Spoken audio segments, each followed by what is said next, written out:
അപ്പോൾ നിങ്ങൾക്കൊക്കെ ഒരു ചോദ്യം എന്നോട് ചോദിക്കാം, ഇത്രയധികം ഗുണം ചെയ്തിട്ട് നിങ്ങളെന്താ തോറ്റത്? എനിക്കറിയാം ഇതൊക്കെ ചോദിക്കുന്നത് കേട്ടോ. അതിന് കാരണമുണ്ട്. എന്താ അറിയാം, മാർക്സിസം പറയുന്നത് പോളിറ്റിക്സ് 3 മുന്നണിയാണ്. ഒന്ന് economy, then politics, then philosophy. ഈ 3 മുന്നണിയിലും ജനങ്ങളെ മൊബിലൈസ് ചെയ്തിട്ടില്ലെങ്കിൽ you will not be there. അതാണ് ഒന്ന്. നമ്മൾ എക്കോണമി മാത്രമേ ചെയ്തിട്ടുള്ളൂ. You didn't concentrate in politics and philosophy. Politics and philosophy week.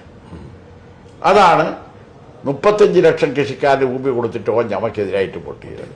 മനസ്സിലായോ? എത്ര ചെയ്തിട്ട്? ഞാൻ 3 ലക്ഷം കർഷക തൊഴിലാളിക്ക് പെൻഷൻ കൊടുത്തിട്ട് എനിക്കെതിരായിട്ട് വോട്ട് ചെയ്തു.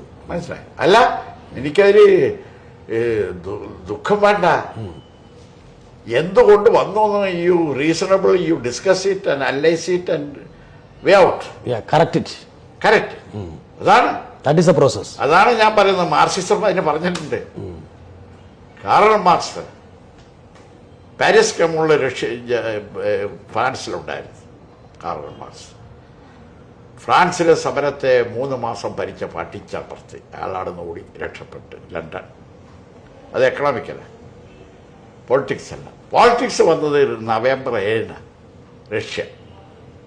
ഫെബ്രുവരിയിൽ റഷ്യൻ വിപ്ലവം എക്കണോമിക്കലാണ്. അപ്പോൾ ഈ ഇന്റർനാഷണലി സ്റ്റോറി അല്ല, സയൻസ്. ഇപ്പോൾ മാർക്സിസം എന്താണ് ഈ സൊസൈറ്റിയെ പറ്റി പറഞ്ഞത്, അത് നീ പഠിച്ചാൽ നീ കുഴപ്പമില്ല.